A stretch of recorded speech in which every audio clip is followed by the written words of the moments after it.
100% off the strength, man. Off the strength. I did it all on the strength, all on the strength. Fuck fucking, I'ma do this off the strength. Run it back, can't relax, that's just facts off the strength. It's off the strength. Can't get that off the strength. Just to see that piece after I created it, it just hits different, you know? Conversations with myself can be deep. If my studio's walls could talk, man, they don't see me cry, they didn't see me laugh, they didn't see me dance, they didn't see me shout. When I have these shows and I'm walking through it, I could always relive these moments. I can always relive these moments, and I feel like as an artist, that's pretty fucking cool, man. What's going on, fam? This is KR Jones of the Off the Strength podcast, and I am here to tell you to like, listen, subscribe, and if you're feeling freaky, visit offthestrength.com. That's where you can go and get more information on us. That's where we can link, we can build, we can connect, and let's make this thing work. Let's get into it. What's good, everybody? What's good? Welcome back to yet another episode of Off the Strength, where we give you the inside look into all things wellness culture. I'm a trainer called Tony, and of course, with me, unfortunately, I don't have my typical gentleman of extraordinary league. That's right, folks. We're recording a little bit earlier today, so the good brother KR Jones is on his way, but he is not here right now. But fear not, folks. I said fear not because, ladies and gentlemen, boys and girls, listeners of all types from near and far, you are now in store for a treat, because today I get to share with you a very special guest indeed. Somebody who embodies everything that this podcast is about. I'm talking about passion. I'm talking about grit. I'm talking about creativity and showing love to the journey. Let me introduce you to my good brother, Ed, the Love Yours Kid Grullon. What up, what up, what up, what up? We here with Tone. Ed, I'm going to keep giving you these flowers for a second, my brother. Hold on one second. Yeah. I'll take all the flowers. I'll take all the flowers. From the jump. As soon as I clicked with this brother, it was on a connection of collaboration, and it was to one of my favorite pastimes, riding that rhythm in the street on this two-wheel bike life, my man. And from then, I got to shout out everybody that was around. You know, it's always the Push the Pace gang all day, Pedalas gang all day, but I wasn't even sure that this man was an artist in the way he was an artist when I honestly came across him the first time. He had a camera in his hand. I was like, oh, everybody got a camera. Yo, what's up, Drew? He looking fly, he looking fresh, but he just had the camera. The disrespect that I had in my heart when I went home and actually saw his art for the first time, and I was like, damn, I'm an instant fan. I'm talking about raw, honest, and ambitious. Ed's works hit you in the soul, and it's more than just colors on the canvas, folks. I'm talking about it's a reminder to cherish the highs, the lows, and everything in between. It's that love yours. See, folks, this isn't just a mantra. It's a way of life. Now, my good brother over here is the co-founder of Grullon Concepts. Ed channels his vibrant energy of New York City streets in the graffiti and modern art blend of his creativity. He's inspired by legends like Basquiat, like Warhol, and his brother Ronaldo pushes boundaries to pour their heart and soul into every piece. Again, it's not just art, it's a movement, it's resilience, it's gratitude in motion. So let me give the biggest round of applause to my good brother, Ed G. What's up, Reggie? How you feeling? Man, thank you. I'm feeling real good, man. It's my first interview, so this is dope. I'm and happy what a better place to be. Yeah, I'm happy I'm doing it with you, man. This is dope. It's been a long time coming, you know, a lot of days in the streets. Hell yeah. So it's cool, man. And I'm gonna throw it out there right now, folks. I let Ed down as soon as I pulled up today because I ain't pull up on my two wheels. So yes, my G card is already getting checked. Mm-hmm. You already know. When you said you was on the A train, I was like, what is that? Let me tell you, I was trying to make it to the interview on a weekend. It's crazy. And the A had a whole different kind of dilemma, man. Yeah, that's good. That's good. Happened to your ass, man. Yeah, I definitely do. You know what? Especially on the eve of us planning a ride like we're planning and coming into a week that we have coming up, I should have known better, and I should have been stepping the right Definitely. way. But my life was on failure right now. You got a whole Pedalas t-shirt on, and yeah, I'm taking the train, man. That don't even make sense, Not bro. pedaling. I'm standing there very pedestrian-like. I got to take the whole... They ain't going to take everything back from me, man. But, yo, let's talk a little bit about what we got coming up this week, what we celebrate in this collaboration, man. Just give me your view on what's going on and how you feel about the whole situation. Man, I feel really, really, really good about this whole collaboration, and not only the ride, but just the creative process with you, Roz, Els, you know. It was just a dope experience, and, you know, the experience is not even done, but just, you know, being all together. And the day we painted the sweaters was a very important day for me. Yeah. It was my brother's birthday, rest in peace. So to take that day and flip it, you know, to do the things that I love with the people that I love. It was really special to me, man, and I really enjoyed every single second of it. So yeah, man, I mean, it's just a really dope experience to do everything with y'all. So I'm very excited about it. I'm genuinely geeked about the whole situation too. I think anytime that I've ever come by the crib, it's always been love and it's always been welcoming. From the spot, your new spot with the dog coming up, it's like, oh, this is whoever living with. All right, I feel like I should be here, man. It's exciting. And your whole entire family have a great way and a welcoming energy about all of y'all, man. I just really appreciate that. And getting to share just a slight glimpse of what that moment was and just be a fly on the wall kind of situation. We've already put out a couple of different clips about how that feels, but it's never going to be what the energy is inside the room. Because, again, you live your art, bro. And in every way, everybody in the room is feeling that while we're in the middle of everything going on. Even when I was wilding out a little bit, first time, everybody thought I was going to freak out again. Yo, Tone, make sure you don't put too much. I was like, all right, yo, I learned the first time. Sweater, man. You got the toughest sweater, man. But, like, that's what it's really about, man. Like, I created that space so that everybody comes in and feels that energy, you know? When I say Grullon Concepts, it's not just me. It's my family and the space that I created to just have fun, really. So anytime I do any events or shows, I'm literally just taking that energy from my studio and putting it somewhere else so that people feel that anytime they come in. So I'm glad you felt that. Yeah, man. Well, let's let some people in on the wall a little bit. Like, talk to me about how that whole process of coming up with the space came together, and a little bit about like what your mindset was when you put that together. The basement, the studio? Yeah. So back in 2017, I tore my ACL. Tore my ACL, partially tore my meniscus, and at the time I only had one daughter, Stella, my baby girl. She's an artist as well, which is pretty cool. So during that time, I had shared a story with my aunt. I told her, hey, I used to do graffiti in high school, got arrested for it, and you know, I cut that cold turkey. So during the recovery, she was like, okay, I got to get this kid doing something. He can't just sit here doing nothing. Dude, that Christmas came around, she bought me 12 spray cans and a shit ton of canvases, and the rest is history, man. I hopped in the studio, I painted one small piece, I raffled that piece, $5 a slot, 10 slots. I made $50 in 18 minutes. Wow. 18 minutes, I made $50. And after that, I was just like, well, let's get back in there then, I guess, right? And yeah, man, it's just been painting ever since. The Love Yours, it's really just a message that I got from that house and that family. They just basically taught me how to appreciate everything I have, you know? And I'm just sharing it with the world before it's too late, you know? Like, I already got the message, and that message just comes from everything that I lost, makes me appreciate everything I have. So I'm just trying to share that with the world, man, worldwide, you know? So. Yeah, bro. I mean, worldwide indeed, all the way through. I knew that from the first pieces that I saw that you put up, man. I'm trying to remember the name of the gallery in Jersey. You did one of the pop-ups.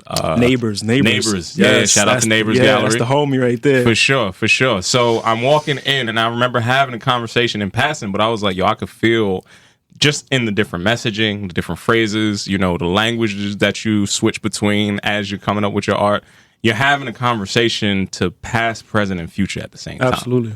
And that was something that just jumped off the work for me, because I was like, yo, I identify with it so much. It's like, yo, this is real, man. And I was like, damn, I got to really look at my homie like, yo, yeah, I'm a fan, bro. I don't want to be goofy about that shit, but man, that's can cool. I buy one, bro? It's like, for real. Like, I want to make it feel normal, bro. Because it's like, yo, you know you that motherfucker, bro. Like, that shit is fly. I had to get that and put it on my own wall because I needed to be reminded of that shit every single day, bro. You got a good piece too, man. You got a really good piece, man. You got a piece that was in the show. It was actually the first piece I created for the show. Come on, and now. You got that in your cribs, and I'm very happy that you have that too, man. That one, when I was creating that one hit different, you know. It damn sure did. Anytime I'm in the studio, I'm really just having a conversation with myself, you know. Yeah. I'll tell you this right now, the best advice will always come from yourself, because nobody knows you like yourself. So pay attention. That's cathartic, man. It's definitely something that I would imagine helps work through a lot of different emotional kind of states, a lot of different mental states and stuff like that. Yeah. Have you worked on anything recently that was a conversation that revealed something to you? Right now, I am definitely working on all the stuff for my next show. Yeah. So far, I've created about like 3-4 pieces. Collaboration with my Uncle Ro. I can't even, like, it's just different conversations every day, you know. Yeah. You know, we could wake up each day feeling different, but every day is still you. You know. So last piece right now that I'm working on, I was feeling I was feeling a little down, you know, because I let somebody down, and I went in there. So the piece had already started, and I just grabbed this dark color purple, and I went nut. I just covered the whole thing, and I felt it, you know. I asked my uncle yesterday, I was like, what do you think about this piece? He's like, oh, it looks plain. And I'm like, I'm glad you think that, because to me it does not feel that way. And that's what art is, you know. It's just whatever makes you feel, whatever, you know. And it just hit different, you know, like just to see that piece after I created it, or not, it's not even done, but it just hits different, you know. You, like I said, the conversations with myself can be deep. Like if my studio's walls could talk, man, they don't see me cry, they didn't see me laugh, they didn't see me dance, they didn't see me shout. And most of the time I'm my own hype man in there too. So absolutely. It hits different, you know. And when I have these shows and I'm walking through it, you know, I could always relive these moments. And I feel like as an artist, that's pretty fucking cool, man. What does it feel like when somebody tells you about how it made them feel? It feels different, because I'm always amazed at what their mind allows them to see. Yeah. You know, because like I could feel one way creating the piece, and I always try to throw like little messages in there, like even very tiny, just to see if people catch them. So it's always pretty cool to see other people's point of view on my work. So that's man. Awesome. That's dope. It's gotta be crazy. If I had, this is why I don't have no real talent, because I'd be flexing on people. Come on now. All the time, though. I wouldn't be humble about it. I'd just be like, nah, let me go ahead and break you off with this Picasso real quick. Raphael Del Ghetto style, you know what I'm saying? Just like, oh yeah, that's me on the wall. That's me on the other wall. That's me on that wall too. I mean, you saying you ain't got no talent, man, but you got one of the coolest sweaters. I was over here trying to stop you, and look how it turned out. You know what my talent is to collect and to gather information from all of those that are around me, and I translate that into what I think my output could be. So it's like, I don't know what X-Men that was, but it's like, yo, I don't got one of these powers, but if I'm around everybody, my superpower is going to be, I'm going to give you the average of where this is at. And it's just that my average is pretty fucking good, bro. Yeah, everybody that I'm around. You stealing, man. And it's, I forgot who said it, good artist copy, great artist steal, or something like that. And dude, I'm definitely about that life, man. It's just taking a little bit of everything and trying to create your own style. So to see you do that was cool, man. And like I said, you got one of the toughest sweaters, and I can't wait to see you wear that on the ride. I'm wearing my art. People have already been trying to make some bids on the art. You know what I mean? People have already, hey, where's that one coming from? Nah, it's one-on-one. Dude, I got people hitting me up saying, hey, can you paint my sweater? And I'm like, not right now, maybe later. You're not a part. You can't sit with us just yet. All right, you gotta sit this one out. Not yet.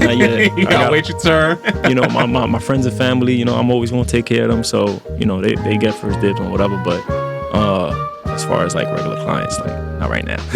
Not right now. Go buy a sweater. The commission work is gonna come later on. All right, we get back into it. But right now, bro, let's give them a little bit more about this ride. All right, I want to talk about what we celebrating, how we're coming through, and this is gonna come down next week, Sunday, December 1st. 2024, we're hitting you up with our Love Yours and Pedalas collaboration, man. I can't wait to hit the people with what we actually cooked up inside the studio. Oh, man, we're going to start this ride off on 176 and Haven Ave. The meetup is going to be at 12:30, okay? And we're rolling out promptly at 1 p.m., okay? Mm-hmm. My late folks out there, that's for you. All right, we rolling on time because we got to make sure that we make it all the way down to Brooklyn, and we're going to end things off at Park Life, and that's when you're going to have an opportunity to get your own one of one in our versions over here, and that's going to be at 636 DeGraw Street in Brooklyn. There's going to be exclusives for all riders, arts, raffles, and a pop-up shop. Yes, sir. Come on now, let's talk about this collaboration, man. Bro. Oh man, I love this. Is like officially my second ride that we've hosted. I hosted one about 2, maybe 3 years ago, and it was a great turnout. Honestly, I was not expecting that many people to pull up. Yeah. And this time it's just so much better because I don't see anybody doing it how we doing it. You know, man. As far as raffles, as far as a pop-up shop at the end. Come on now. Dude, like, you know, we're gonna be giving away stickers. We're gonna be I'm gonna be raffling off a piece for anybody that rides a bike. Come on, son gonna get a bike now. He gonna pop out. Dude, I got people telling me he's like, wait, it's Uptown? He's like, all right. Yeah, well, I mean, we started Uptown, my hometown, and you know, we going to Pedalas hometown. So it's cool. It's just really, you know, going from one environment to the other, and the whole route is just dope. It's just gonna be dope. Tell me about the spot that we starting off. Why is that an important space, and why does that stand out in your story? So that spot right there where we started, I did a ledge there, which I'm actually going to repaint before the ride. So sometime next week, I'll be repainting that. I won't share too much details on that. But Secret Society. Secret Society for sure. I'm starting uptown because that's where I was raised. You know, I was born in Brooklyn, but raised in Washington Heights, hometown. And anytime I'm there at that specific spot, you know, it's overlooking the bridge and the water. And that's really where I go. Like anytime I'm feeling overwhelmed or anything like that, I just go there and, you know, light a J and just relax. So I really just want to start it there. We're going to be passing through my neighborhood and then just going straight to Brooklyn. But really just because it's hometown, you know, and it just feels good to be there and bring people there to show them where I'm from. Man, and talk about showing them where you're from and the pride that you felt around where you're from. Bro, this canvas that is the city is something that you explore extensively. Yes, sir. I could tell you because I feel like I hit you up whenever I see, yo, Ed been over here, man. Yo, Ed been over here too. Every time I see anything that's associated with the brand, it just makes me feel that same warmth that I felt when I walked into your house. You know, on some real shit, it's just kind of like, my man was over here. I see what he was looking at. Man, I'm burning one down over here. Hey, that's what's going on. Talk to me about that whole, just like why that's a fascinating thing, where that came from, and like, you know, some good times that came along with that. I mean, most like 90% of the time, I'm on my bike. Yeah, I'm on my bike, so that alone is freedom for me. And a lot of people is like, yo, you're everywhere, but I'm very I'm very picky about where I want to put it. Yeah. You know? I just don't go put it next to a whole bunch of other graffiti artists and stuff like that because to me, it's not what you write, it's how you write it. You know, so that's why the script comes in, and that's actually my aunt's handwriting. Okay. So I just took my aunt's handwriting, and that's the only thing I can write in script too. Just so y'all know, like I'm not the calligraphy artist. Like no, that's all I got. Love yours, but it works. And just writing it all over the city it feels good, you know? And it feels really good when you say these things to me. You text me like, yo, I saw this one, and my coworker just hit me up like 2 days ago. He's like, yo, dude, you're all over Soho.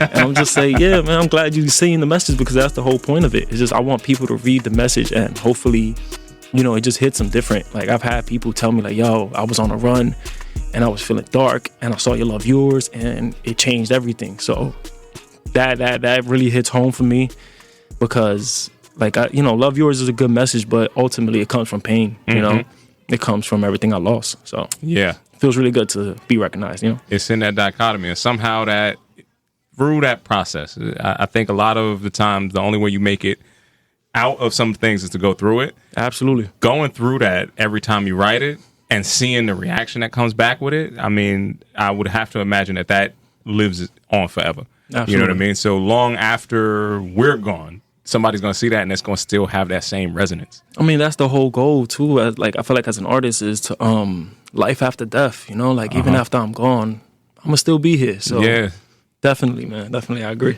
When did the curiosity in just artistry begin for you? Like back in high school and junior high school. Take me where you was at. Talk to me about like what was going on. Junior high school, man. If you didn't have your name tagged up by me in the back of your notebook, man, you wasn't really the cool kid. You wasn't doing it. Yeah, you wasn't doing it, man. I always been around art. I've only taken one art class in my entire life. Wow. Yeah, and that was like elementary school.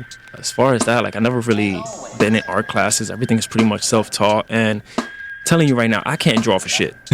I'm not the person that draws. My stuff is just really freestyle. It's just vibing and creating that environment to just feel free. Yeah, I mean, I started in junior high school, and then high school, and then I stopped. And then when I shared that story with my aunt, I felt like I was really able to express myself with having no boundaries or anything like that, or even anybody like micromanaging me. And it just felt really free. It felt really liberating. I do think that is in and of itself a style. You know, when you look at certain people and they can't unlearn all of the repression, they can't unlearn all of the constraint. They can't get out of the box that people put them in. Yeah. Some part of that, to me, the artistry that comes from freedom and that comes from not knowing what the boundary is or the border is, you're able to explore all of that in an honest way. Absolutely. I mean, you did that with your sweater. Hey, man. You literally did that with your sweater. I didn't know what I wasn't doing. And that's the fun part. That's like really the fun part is there's times that I go into my studio and like I know what I have to do. Yeah. But then the best times is when I don't. Yeah. When I just go in there and I'm like, let me throw some black, let me throw some red, let me throw some orange, let me throw some blue. Like it's just flowing, you know? And that's really just like the fun part of the whole thing, is just experimenting everything. Doug, that's the only thing that I could relate to, the feeling that I get from being on a bike. That free flow, that mind state of just kind of like, I know what move I'm going to make before I make the move. Absolutely. And I know what pace I need to be at to get into that spot, but I can't explain to you why it's happening or when it's happening. You know, so to get to even just like, again, dip my hands in the same paint that the man who's already coming up with his own concepts is, you know, that's something that's a real cherished moment for me. And it seems like you share that with people that you truly do care about. Now, you brought up your daughter before also being an artist. Yes. Talk to me a little bit about that, man. Stella, that's my baby girl. She's 12 years old, about to be 13. Salute. Wow. And, man, time you got a whole flies. Teenager, bro. Yeah, man, time flies by, man. She's really a good kid, and I love having her in the studio. There's times, you know, all artists have artist block. Yeah. And she's my cheat code, man. I call her up, FaceTime her, I show her the piece, and I'm like, Mommy, give me a color. Just give me a color, any color. And she'll give me a really good color, you know? And it's always fun to share. Like I said, like I love doing the things that I love to do with the people that I love. Right. So having my family, shout out my Uncle Greg. He's always in the studio with me. Shout out to Uncle Greg too, man. Yeah. But Stella's a special kid, man. And I really see her going far in this art world, because like I don't have to push it on her. You know, she's in her black book, she's in her sketchbook. She's like, Dad, can you buy me some Posca markers? Dad, can you buy me this? Can you buy me that? And for art, I'll get you whatever you want, you know? Nice. So it's really cool just to see her express herself. Yeah. However she feels.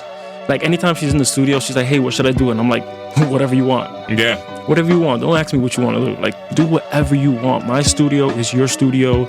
If you're going to use the spray cans, you know you got to throw on the mask. So it's a cool experience. In that process of y'all creating together at the same time, do you learn anything about fatherhood specifically? So one thing I'm gonna share is I'm a father with a fatherless past. My father passed away when I was 4 years old. Rest in peace. But it's just everything is a learning process, you know. Like I'm growing with her.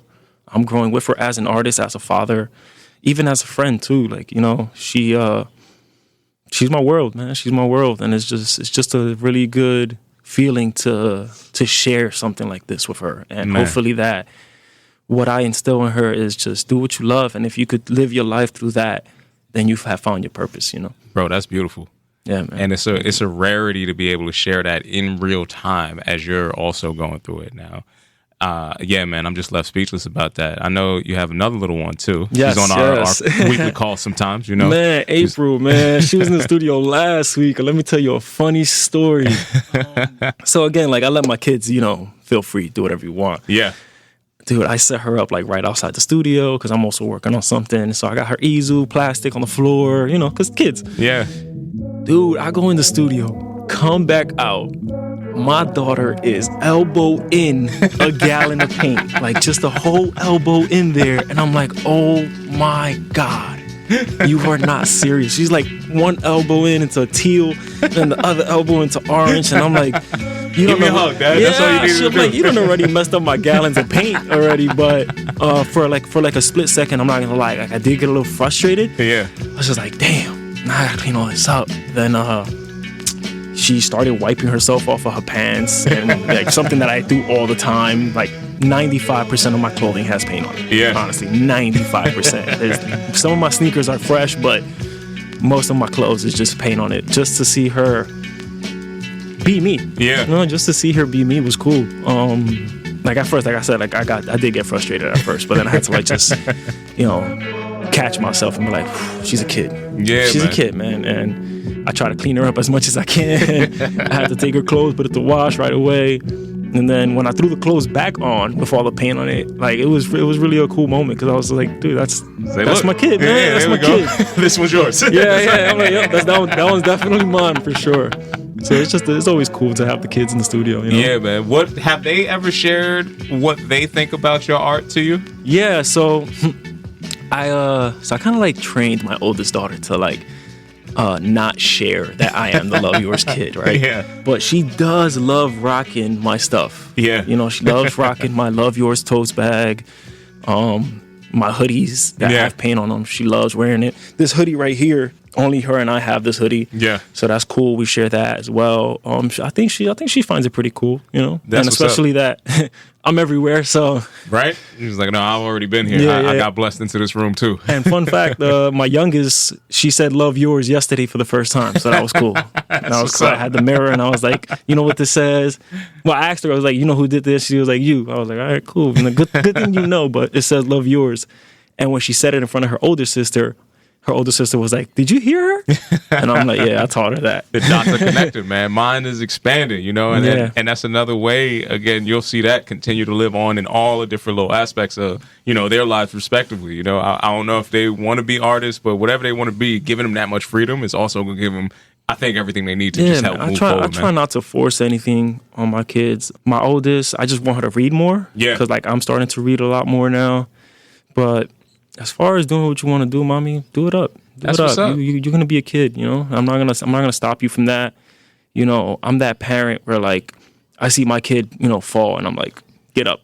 Yeah. Like I'm not like, come on, like unless I see that you felt like really hard. Yeah. But I'm like, just get up. You know, you got this. Yo. It's just basically like learning your own, you know, your own thing. Yeah, I think that's essential in this world, especially, bro. We've been making people a lot more fragile than they really should be. Yes, man. I'm Because over of it. an aversion to that specifically, you know. So putting that into, you know, and not to over politicize it, but putting that into women specifically, people who are going to be eventually women, yo, that's a strong character trait, Yeah, bro. man. I want my Don't take kids to for know granted. that everything they need to succeed is already in them. You know, Yeah. I live by that. It's just, it's times, you know, where my back is against the wall, man. Yeah. And I always say this. I shared this with my boy, Alex BTM from North Carolina. He's an artist as well. It's my dog. He's coming soon.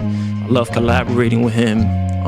And I shared this with him, and it was, if I wasn't able to paint the wall that my back has been against, I wouldn't be here. Damn. And that's, I mean, it is dark, it is deep, but it's the truth, man. You know, you go through things and you just gotta figure it out, dude. You gotta figure it out. So I'm blessed to be able to have this talent to express myself and, you know, and live through it. So To express yourself at the depth and the level that you do, I would imagine that you're a person who's just curious about this whole process called life in general. absolutely, because it's just like you never know what's around the corner, man.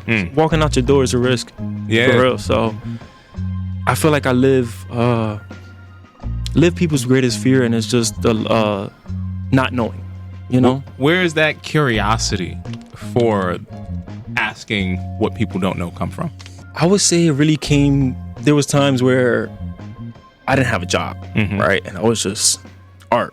I'm a figure it out. I'm gonna flip this. I'm gonna take a $70 canvas and flip it into 500, 600. And it sucks sometimes when I do think like that because I don't want to think about the money. But at the end of the day, Yo.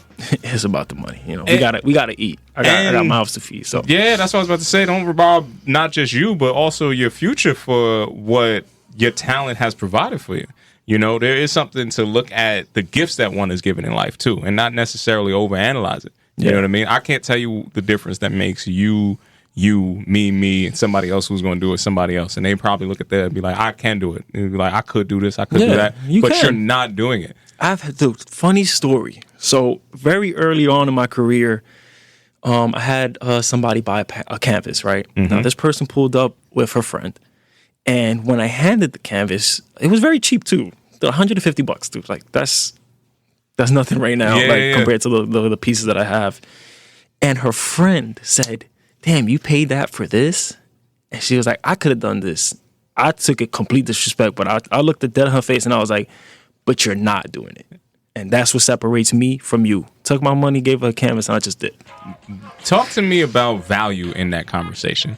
It's really just knowing your worth, man. Yeah. Knowing your worth, and you're not paying me for the 10 minutes that I can do a piece for. You're paying me for the years that it took me to do this piece in 10 minutes. Like for my overlayered pieces, I knocked those out in 2-3 hours. But how long did it take me to be able to do this, you know? And it's just really knowing your worth. And right now I'm in that stage where it's just revamping everything, you know?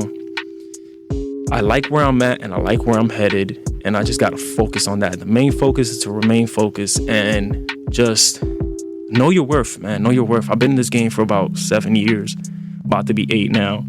And, you learn a lot. You learn a lot. People hit me up saying like, oh, dude, like, let's collab. Like, and I'm just like, or try to put me on or whatever. And I'm just like, dude, like, I'm still trying to figure it out. You know, I appreciate the flowers. I appreciate the love, but it's just a learning process, man. And it's just really just always got to look back and see how far you've come. That's the only reason you should be looking back. Only to see how far you've come and just reevaluate all of those things and pay attention to your losses. Yeah. So that in the future, you know how to move and you know how to adapt. What's one of the biggest artistic lessons that you've taken on in that last time span, 7-8 years? Just do it. Just do it. Don't overthink it. Yeah. Because when you're creating, man, there's happy mistakes, like Bob Ross said. Happy little trees. Yeah, happy little trees, man. Yeah, just do it, man. Don't try to limit yourself. And like my uncle Ro, shout out Ro, he's like a perfectionist. Okay. He'll break his head. Yeah. To get something right. Meanwhile, I'm like, give me a paintbrush, dude. Just cover that shit. Do it again. Like, I don't care. Like, it's just, but I'm the messy one. He's the clean one. Yeah. And that's why I feel like we work well together. Like, we work really well together. But yeah, I'll say just do it, man. Don't overthink it.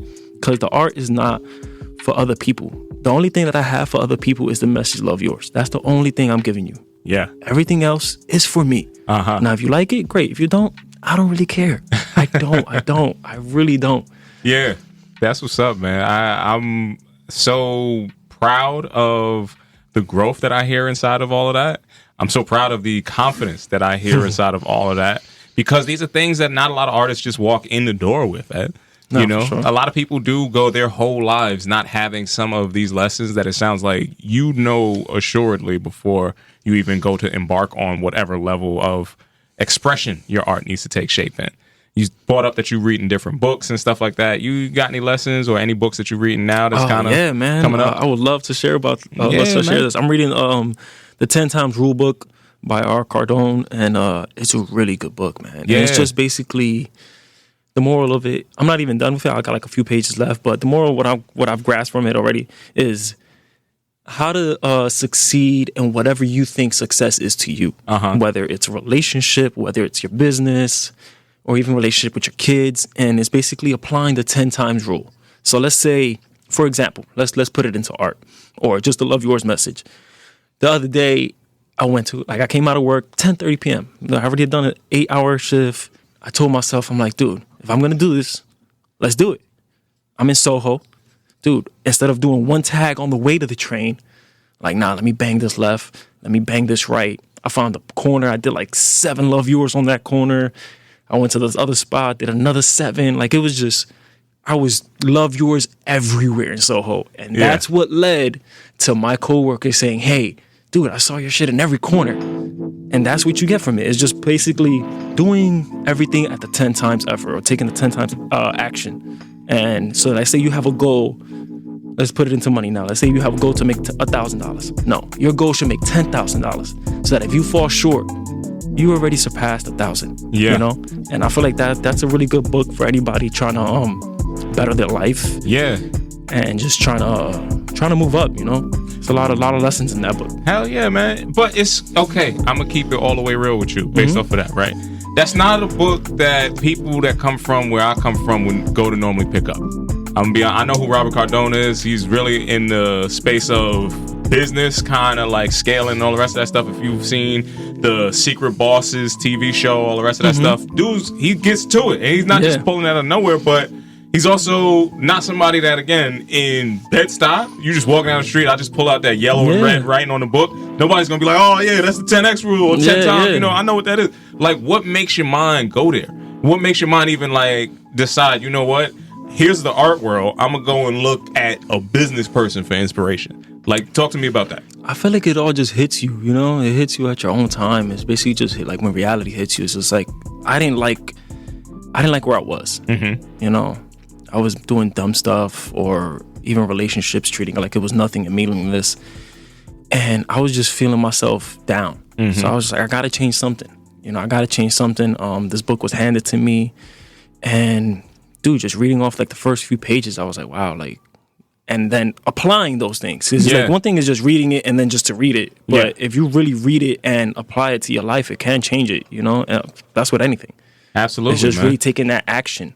Because, you know, it's basically when people say things and don't do it. Bro. You know what I'm saying? How many people spend their whole lives in that space, though? Yes, exactly. And especially where we come from. You know what I'm saying? You're Bed-Stuy, I'm Washington Heights. A lot of people don't read. A lot of people don't really read like that. And I'm happy that I found this little thing where I get to read, whether I'm on the train, whether I'm in an Uber, or like I just went to Barnes & Noble the other day, and it was a really dope experience.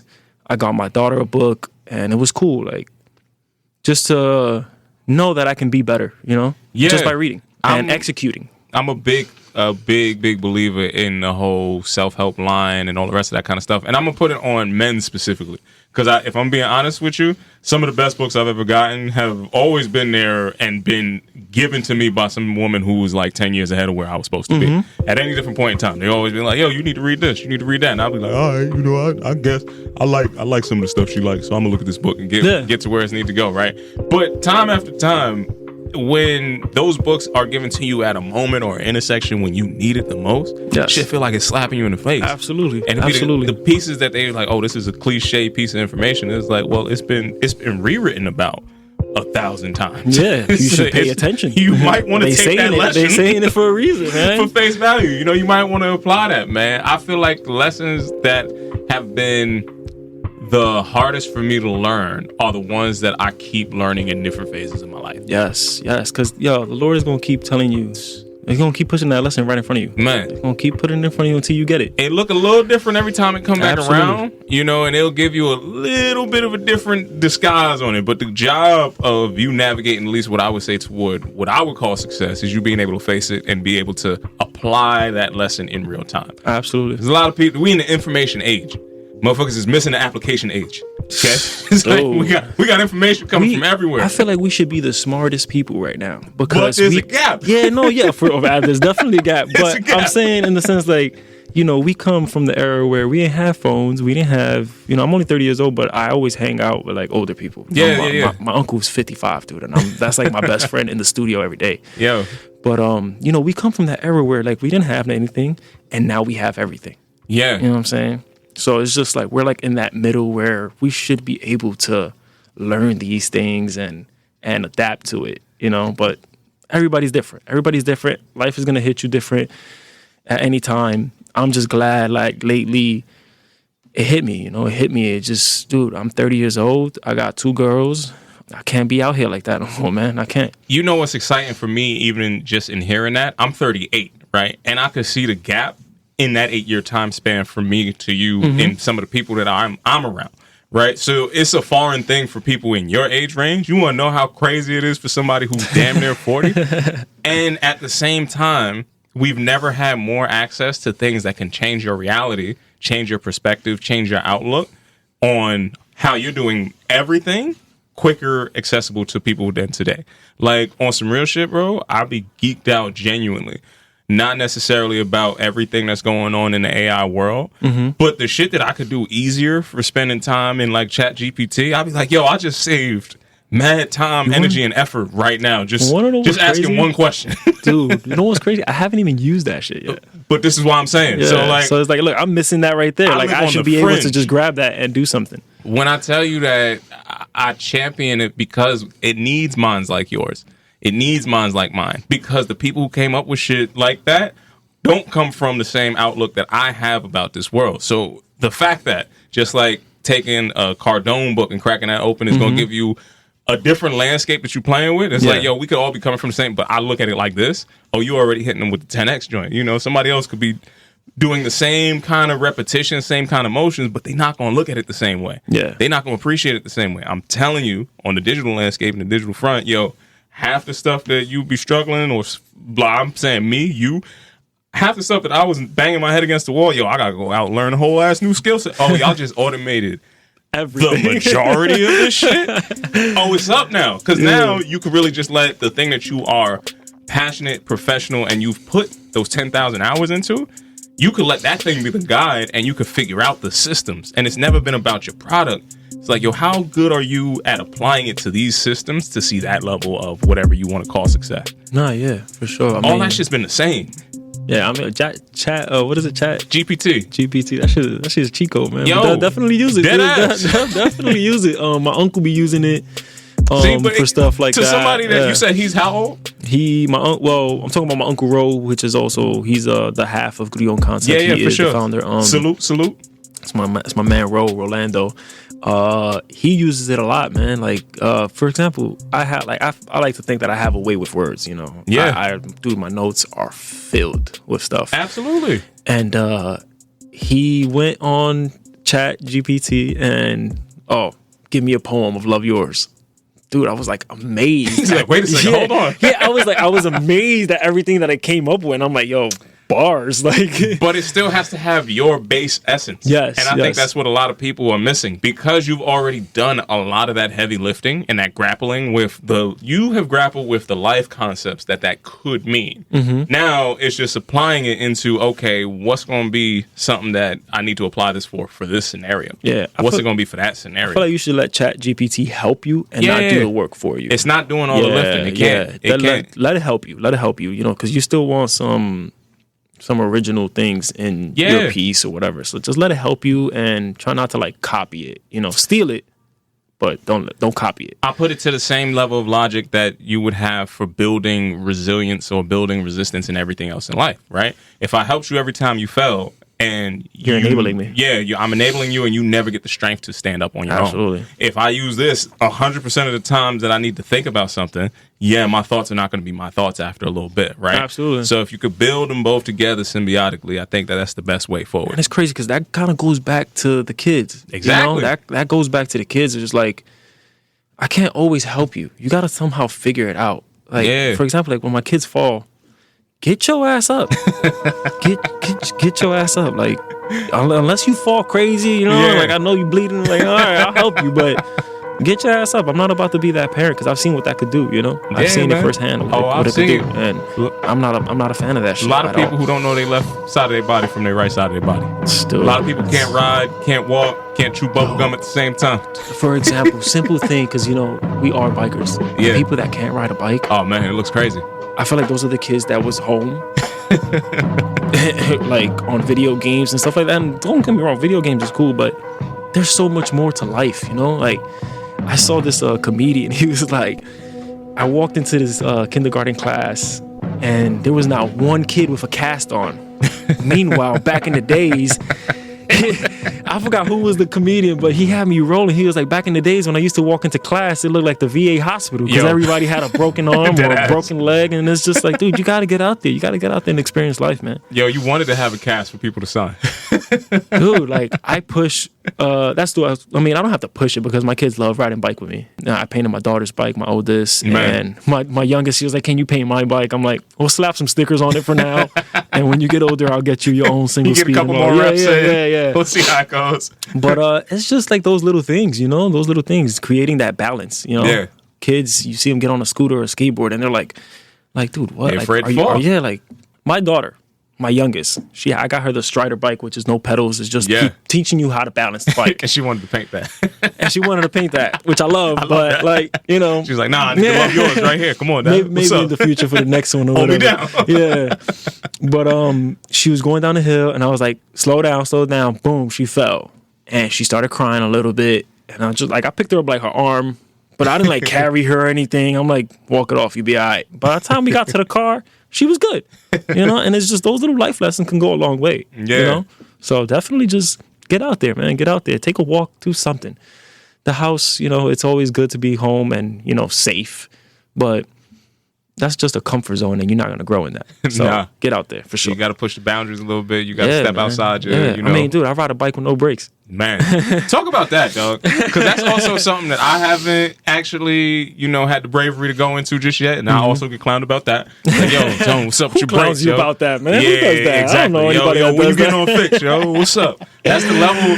There is, for anybody who's unfamiliar out there, there's levels to this riding game, right? The bike life kind of goes, you get your first bike that you get outside with. It sounds like, you know, it could be anything from a Strider all the way up to something like the nice little Beria out there. You know, you get something it's got just I would say a step above a Huffy. You know, you got the brakes on the front. You know, you might have 1 or 2 gears, and it gets you outside, especially in New York City. It's something that if you left out by itself, it would get stolen, but nobody wants to steal your bike. Yeah. You know, out the gate after that, right? Then you get nice on that. And then you're like, oh, okay, I want to start to maybe go a little faster. So you get something a little lighter, you know, you get something with a couple more gears and then all the rest of that. And then, change your gear ratio. Yeah, all that. and then one day you're going to go past a bunch of people who just look like they about that life. And they all going to be on one type of bike specifically. You'll be like, yo, what was I doing? Yo, where was I at? Shout out to Slow Boys, because they definitely made me want to go brakeless and fixed, man. Slow Boys is a biking crew in New York, and dude, they be it's like the irony in the name, like Slow Boys, but these dudes are not slow fast. At all. They're fast, bro. They're so fast. Like Jared, Harlem Slowest, like these dudes just be zooming. And here I am like my first bike was a single speed. Well, my first bike as an adult was a single speed freewheel. Yeah, and it was fun. It was great. You know, I used to pop my wheelies with my brakes and stuff. Like I always used to pop wheelies when I was a kid. But dude, when I switched over to fixed, man, and I first started with the front brake, but then I started relying on it too much. I was like, all right, I just got to get rid of this.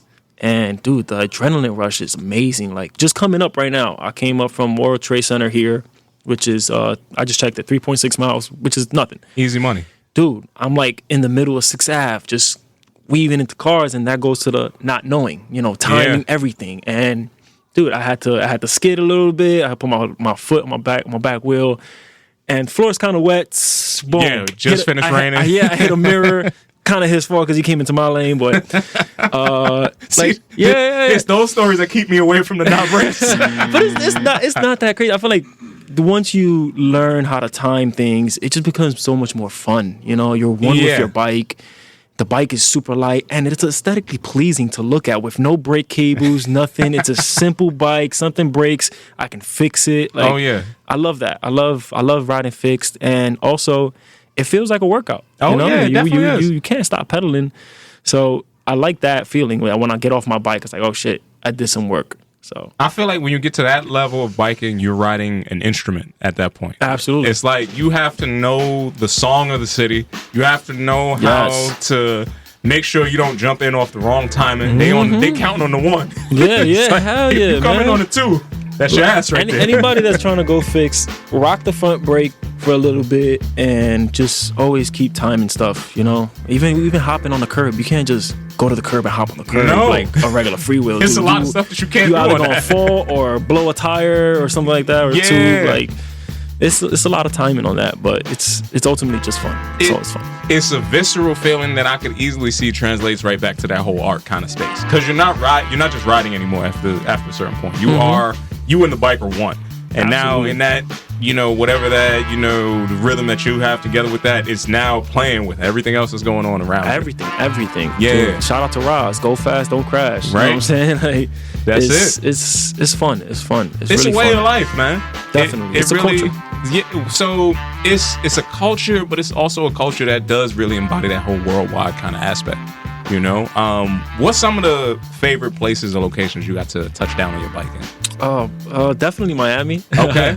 I went, was it last year? And at that time I was actually freewheel. Yeah. They clowned me for that because I had a fire ass bike. It was the Chinelli that I painted. Yeah. I had the 88 carbon fiber wheels on it, and dude, as soon as I stopped pedaling, and they heard who's on the free wheel, and they heard the ratchet, it was like, yo, what is that, dude? I was like, don't worry, man. Next time you see me, I'm gonna be fixed. So shout out to the Miami dudes. I'm fixed now. The Chinelli looks amazing. We here. There we go. That's what's up. We going back. We going crazy. What was you in Miami for? Art Basel. Okay. So good thing, like, you know, a lot of artists go out there to paint pieces for galleries and stuff like that. The good thing about me is, dude, the street is my canvas. Yeah. I didn't go to paint a canvas or anything like that. I was just like, dude, I'm going out there to feel free, to do what I love, and let's just spread the message. And that's exactly what I did last year. And shout out to Urban Bikers. I had 2 riders come with me from them, which is Julio and my boy Wells. Love them to death, man. They always ride with me. They're going to be there for our ride. And it was a really dope experience, man. Like, just one thing I love about traveling with my bike is waking up and saying, all I'm gonna do today is ride. It's the adventure All right I'm there. gonna do today is ride. I'm gonna go get coffee on my bike. I'm gonna go get dinner. Dude, I went to go have steak with my boy Wells on our bikes. Like, dude, that's dope as shit. That's dope badass, as bro. shit, man. Especially when you pull up and they like, yo, did y'all ride here? Be like, Dude, yeah. dude, we landed. So Wells and I landed first. That day we did like 40 miles off rip. Off rip. Like, yo, dude, we were 4 miles away from Wynwood at the Airbnb. So it was 4 there, 4 back. We went, we had tacos and some shit and came back. Boom, that's 8 miles. And we went back. Found out they was doing a ride.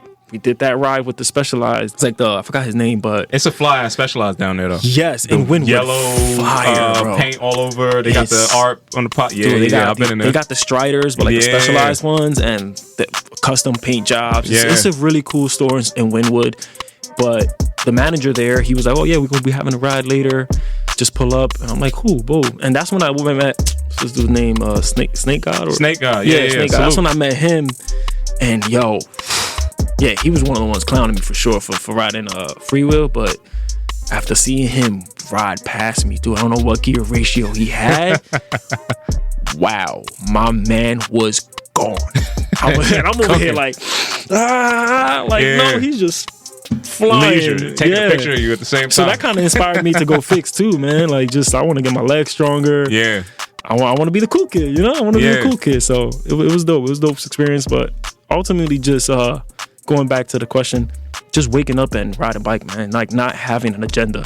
Just whatever we're going to do, I'm going to do it on my bike today. So it's always fun to do that. Yeah, the freedom, for sure. It's real rap, man. And you going down there coming up soon again, yeah? So I was supposed to, but unfortunately, I'm not going to make it out this year. Oh, man. But that's all right, because everything happens for a reason. I feel like it's just prepping me, so when I do go, I understand this to anybody, so cool fact. I was supposed to paint a car this year in Wynwood. Word. Yeah, a Charger SRT8, and shit just didn't go as planned. So, that's one thing about business, man. Nothing ever goes as planned. But it's all right, man. I feel like it's just prepping me, so when I do go, we gonna cook up. So, It's going to be what it's going to be. yeah, it's gonna be lit. It's gonna be lit. I can't wait to be there in attendance. I couldn't make it this year. Yeah, I mean, but look, now it's all right though. It's all right though. Now, we prep ourselves even better for next year. I'm geeked about seeing that. I like the idea of you going into different mediums as canvases. Like, what's some of the things that you would want to see and 10x in your artistry coming up? Dude, I want to put it on the side of a building. Okay. I want shout out to Cobra. He's an amazing artist. Yeah, for sure. He does all these murals on the side of buildings, and I'm talking about Up there. 30, 40 up story there. buildings. And I feel like I just really want to do that because the message is so real. The message is everything to me, man. I want people to read it. I want people to learn it and live through it, which is basically, love what you do, man. Love what you do, love who you are. Ultimately, love yourself, because if you can't love yourself, you can't love anybody else. Dude. And I always say this, the most important person is you. Me personally, like, I have kids, but I am the most important person, because if I don't take care of myself, I can't take care of my kids. Absolutely. And I keep trying to push that around the people around me, like, dude, you got to take care of yourself. But ultimately, yeah, man, I want it on the side of the buildings. I want to blow that shit up. Man, you talk about Cobra. Cobra be up there with the One United People. Them there, I don't even know how many of them United People it is, but that should be all over the world. And it's like, yo, how'd you even get the rig to get to the top of this whole ass like skyscraper? I don't understand. Dude, I feel like he just built his resume, man. As an artist, man, you just got to build your resume, dude. You just like I feel like for me, as far as me building my resume, is me putting this love yours everywhere. What's that look like in 2025 for you? 2025. Another show for sure. That's definitely coming without a doubt. It's like I'm striving for that, and just travel more, man. I want to go to Colombia. I want to go to LA. Love Colombia, man. Yeah, I want to go to Colombia. 1, to get tatted. There we go. 2, I'm going with my lady, so that's cool. She's Hey, Colombian. that's what's up, man. And I'm just really just trying to like worldwide, man. Like, so that's another thing with Pedalas too with this collab is that you guys, push that worldwide, and that's just speaking it into existence, That's like manifesting it, and I love that. So every time I wrote it, I felt it. Like, dude, yes, worldwide. I want to go to Miami again. I want to go to LA. I want to go back to Philly. I want to go to DC. Dude, I want to go everywhere, and with my bike. Let's not forget that. No, that's a part we ain't of it. going That's nowhere without the non-negotiable. bikes. Except for me today, but other than that. Let's leave that right there, Tom. Let's leave that right there because I feel like everybody knows you fucked up. But yeah, man, I just want to go everywhere with my bike, and anybody that's with me knows that. Anybody that's around me knows that. My boy 40, roommate, boy, brother, my dog, road dog, like he knows. Where we going? Cool, we going on the bikes. Yeah. Simple. Silvio, he already know he got his bike boxes ready. Yeah. You know, he's going to Miami, and unfortunately, because I told him that I'm not going, he's like, oh, I'm not going to take the bikes. And I'm like, why the fuck not? But then he further explained, and I was like, all right, valid. I'm not going to throw you under the bus right now, but we both know why. We be out there riding too. Yeah, it's just really just taking it to the next level, man. Just spreading the love as far as I can, while I can. Man, there's any like major urban cities I feel like really just embody that whole worldwide side, because there's a bike scene in every damn place you can think about, bro. LA, London. Yeah, for sure. I want to make it out there too. I really want to go to London, man. It's a whole fixed gear community out there, and the art is just dope. And I had so I do Uber on the side too, man. Yo, I want to say this real quick. Side note, you can't be upset about being broke. No.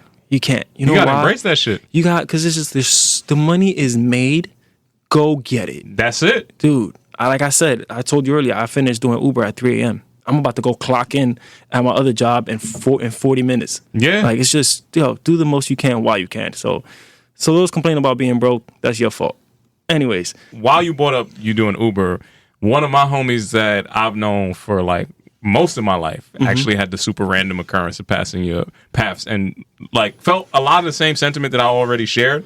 It's like one person removed us in that same kind of like, yo, go out there, hustle, tribe, all the rest of that. That's my boy Lou out there. Salute to Lou. Oh, dude, Lou got in my Uber. Yeah, that's what I'm saying. That's crazy. Lou got in my Uber. I grew up in that man's house, bro. Yo, that's crazy. I was just he was going golfing. I was like, my man's already made it. You going golfing, dog. He's like, you already shook shit up. Same Hart Street Bed-Stuy. Like, I grew up in his... That shit's crazy. My best friend is his younger brother.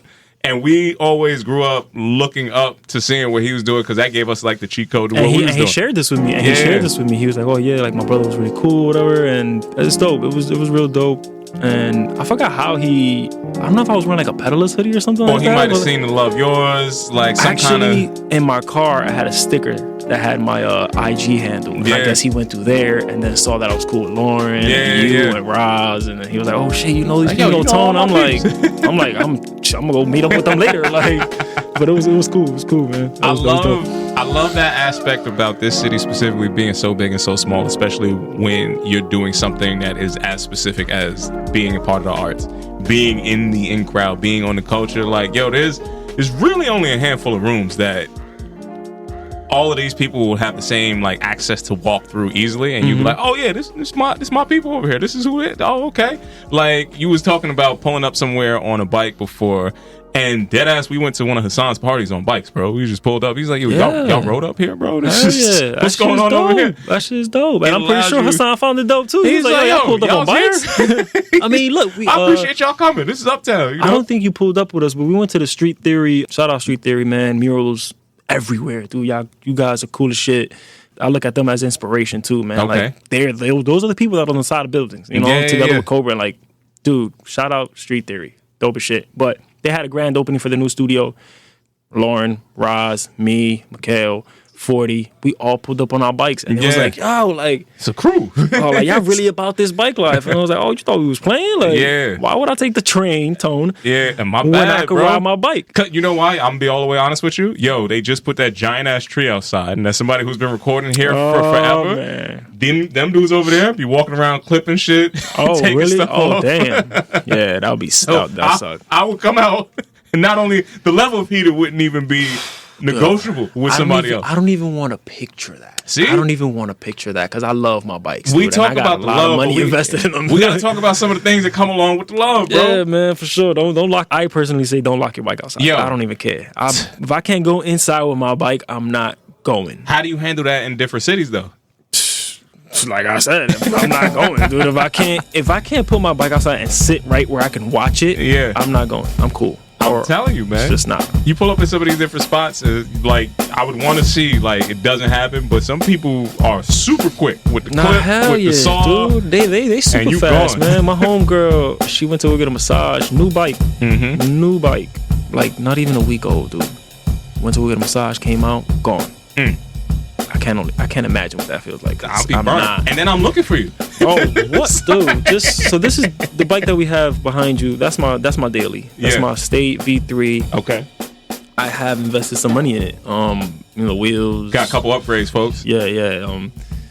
A couple of them was actually gifts too. So shout out them for gifting me these things. Hey, that's what's up. Yeah, you gonna gift me anything? Bike parts or spray cans or art stuff. Like I'm not that hard. There we go. Yeah, but dude, like I'm on it. Like when I go to work, I told my the head engineer, I'm like, dude, you got space in your office, man? Because I'm not leaving my bike outside, dude. This is not happening. This is non-negotiable. Yeah, he's like, just throw it in my office. Like, you be all right. And it's funny because he's like, he sees all these bikes that I'm bringing. He's like, yo, how many bikes do you have, bro? And right now I only got 3. Secret society, bro. Right now I only got 3. Nothing too crazy. Only to a New York bike crazy person does that sound like a reasonable thing.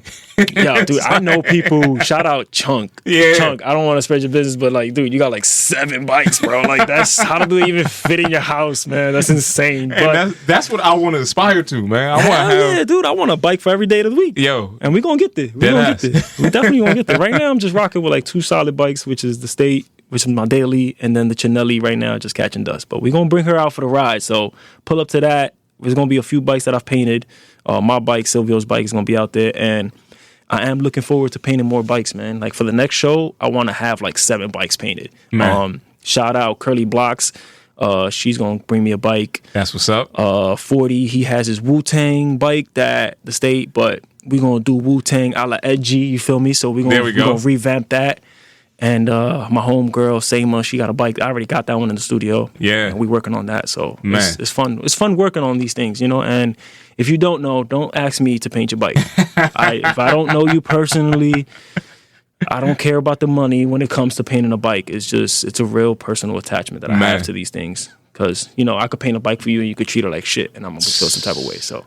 Activated, bro. Yeah. You thought it was going to be crazy just getting the sweatshirts off? Nah, the bikes. The bikes is a whole different ball game, man. I can't wait to see it, bro. I luckily and fortunately hope that I'm in the esteemed echelon of people. When it's time for me to bring mine. That goes without saying. There we go. That goes without saying. I tell you this, though. You are going to put in the work, though. Listen, and I'm not take your bike apart. You're going to bring that shit over here and, we could go get it scraped up or whatever, but it's a whole process, and it's the creating process. Yeah. It's fun. Like, when I was painting 40's Steely, he was there. Yeah. He was there the whole entire time. From the priming to, he sanded it himself down. You know what I'm saying? Like, I like that, that creative process with the person bike I'm painting. So it's cool. Bro, and it makes it so much more of a pride and intimate, like, kind of connection that you're going to have to it. It's like, no, I actually got to touch that. That's like, dude, like, it's a whole part of the situation. So like the story that you did with Ash, shout out Ash Diaz, big homie, big homie. I love you, sis. She actually started my whole mural thing off. Dude, she put me on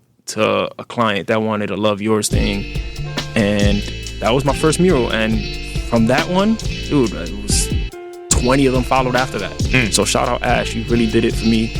And that's why I love that I painted one helmet for you. And right now, that's the only helmet that I've painted. And I painted it with so much love. And she was there the whole entire process. So it's just really that creative process of creating with somebody that, is there for them. And the love is just being shared. Man, my heart is full, Ed, bro. First, just again, thank you for coming and sharing your perspective. Thank you for having me, man. First interview, y'all. First interview. But it's a real one, man. And I hope that there's not only hope, I know that the many more that are going to come after this, whenever you decide to share that side of yourself with the rest of the world. I want everybody to understand not just where you are, but the whole path that it took to get you to be where you are. Now, in having somebody understand that, Ed, you already gave me a bunch of bars and a bunch of drops. We're going to go crazy when we're chopping this up, right? But is there anything that piece of advice, word, like a gem you want to drop on somebody that's interested in the art, trying to get into their own right and trying to find their own voice, and they kind of feel a little bit stuck right now? What's something that you would tell them off the strength to kind of keep moving with? Don't limit yourself, man. Don't limit yourself, because it is amazing when you don't think about it so much. As far as creating art, and always remember that the art is not for other people. The art process is for you. It's for you to learn yourself. It's for you to experiment, and ultimately it's for you, you know. And if it touches somebody else, cool. If it doesn't, it is what it is. Keep creating, man. It's for you. We need that. We need that. When you create for yourself, it ultimately just, you know, goes larger and it hits other people. Like I've known that from experience. Like when the first time I wrote Love Yours, and like again, that's just a message. Fabulous reposted it. Okay. Fabulous reposted it. Channing Tatum. Oh, that's the name, right? Yeah. He reposted it. Yeah. A lot of people, you know, a lot of famous people. Shout out Bobby Trends, DJ Bobby Trends. He's always reposting it, and I'm like, dude, I'm just writing it, you know. Yeah. And just do it, and don't think about anybody else, man. Don't think about anybody else. Like I said, just take care of yourself. Take care of yourself because you are the most important person.